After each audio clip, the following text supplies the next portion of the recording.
美国时间2月25号下午，一名美国空军现役军人在以色列驻美国大使馆前自焚身亡。因事发突然，我们既不能确认自焚者的动机，也不敢断言自焚行为会对美以关系产生何种影响。然而，同王朝末期的种种不祥之兆一样，基本盘的自我了断往往是政权走向崩溃的前兆。实际上，1975年的萨布林起义其本质同美国空军士兵的自焚事件别无二致。上一期的故事，我们讲到了苏联海军军官萨布林说服舰员，仅凭一艘小船试图效仿10月革命时期的列宁，唤醒苏联人民。而在确认了萨布林的行为之后，波罗的海舰队面对这一艘脱离指挥的孤舟，起初并没太当回事。然而在请示苏共中央该作何处理之后，时任苏联最高领导人勃列日涅夫的回答却令所有人都惊出了一身冷汗。上期讲到，军队出身且根正苗红的萨布林，在目睹了自赫鲁晓夫到勃列日涅夫时代苏联的种种不公与腐败之后，便从未放弃以一己之力改造社会的理想。他拿出了一个不切实际的方案，他在苏联社会矛盾并不尖锐的情况下，妄图效仿列宁，在列宁格勒振臂一呼，就能令苏联老百姓和他一样觉醒。又想通过自己海军军官的身份控制一艘船，效仿当年阿弗勒尔号炮轰东宫，来在精神上刺激苏联百姓与跟随自己的船员。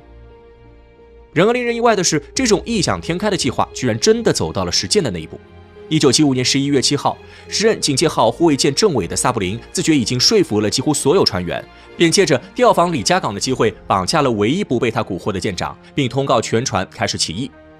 唯一一个脑子清醒的电气工程军官菲尔索夫中尉清楚萨布林是想拉着全船人为他那不切实际的幻想陪葬，于是他表面赞同了萨布林，而后趁着后者不注意，偷偷离开了警戒号护卫舰，并借助附近舰只的通讯装置通报了萨布林在船上的所作所为。波罗的海舰队立即意识到，不安生的萨布林这次给自己整了个大活。然而波罗的海舰队此时还并不完全相信萨布林的叛变是出于所谓的理想主义。如今政治冷战高潮，无论美苏哪一方，都有各种人员以各种理由借机叛逃对面。根据舰队指挥部的测算，此时的警戒号应该已经从里加起航，而在航行出里加湾之后，萨布林距离其声称的目的地圣彼得堡至少还有300海里的距离，但是距离瑞典控制的哥德兰岛只有不足70海里的航程。虽然瑞典并不属于北约，不过波罗的海舰队很清楚，一旦萨布林跑到这个偏向美国的中立国，那警戒号还会不会回苏联，就只是萨布林一句话的事情。事发突然，波罗的海舰队一边命令9艘临近舰艇在警戒号可能出现的海域进行拦截，同时命令在里加湾南岸尤尔马拉驻扎的第668轰炸航空团进入战备状态。然而，波罗的海舰队此时并没有获得攻击许可。出于对萨布林的了解与同情，舰队司令也不认为事情到了不得不击沉警戒号的程度。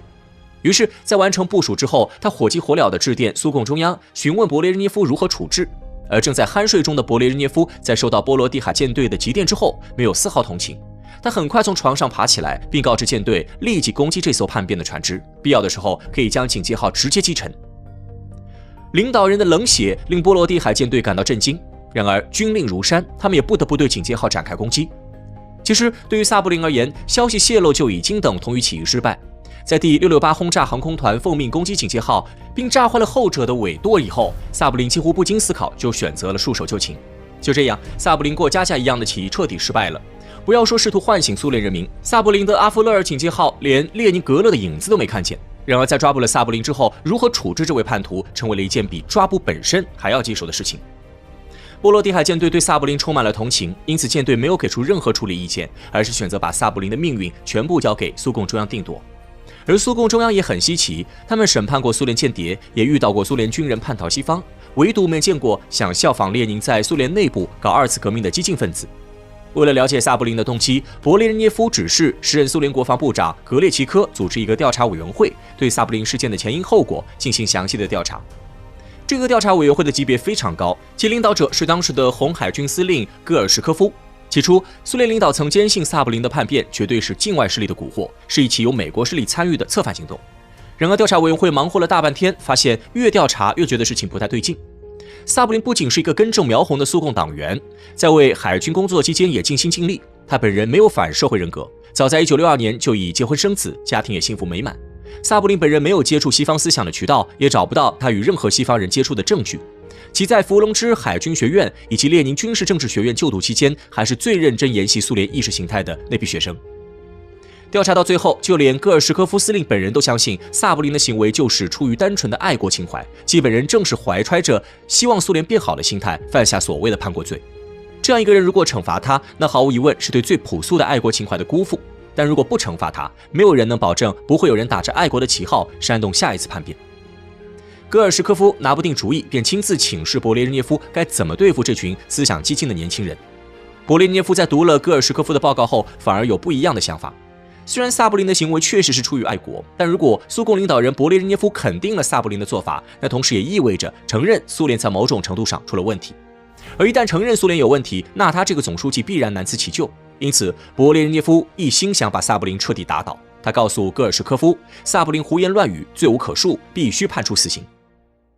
戈尔什科夫见到总书记坚决的态度之后，知道萨布林必死无疑，他唯一能做的就是把脏水全泼到萨布林身上，以此来保全跟随萨布林行动的其他舰员。于是，在1976年6月，军事调查委员会判处萨布林死刑，并在2个月后立即执行。在萨布林被处决之后，勃列日涅夫也自知理亏，在苏联以往的判例当中，即使是货真价实的叛国罪，一般也只处以15年监禁。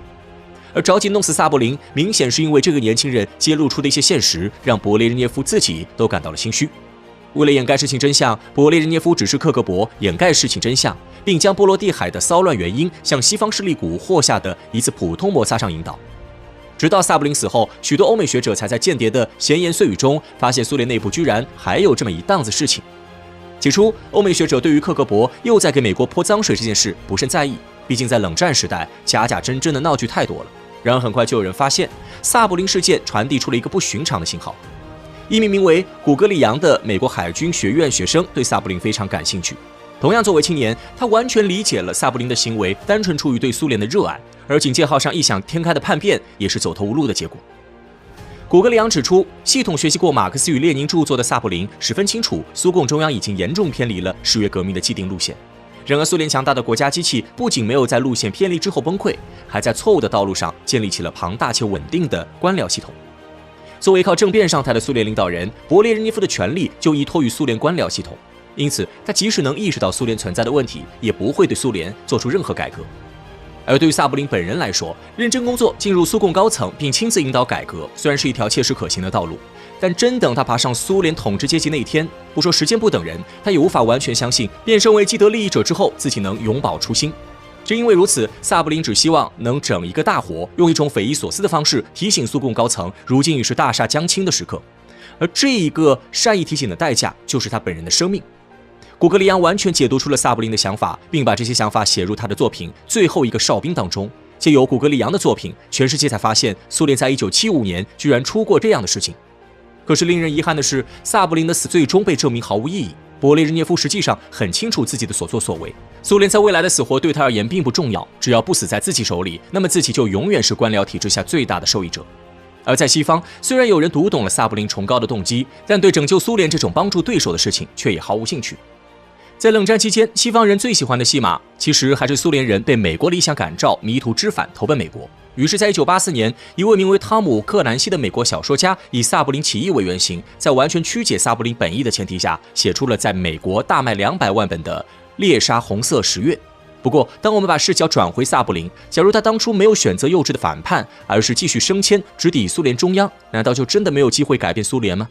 其实，历史上还真有选择了这条路线的萨布林。至于结果如何，我们下期再见。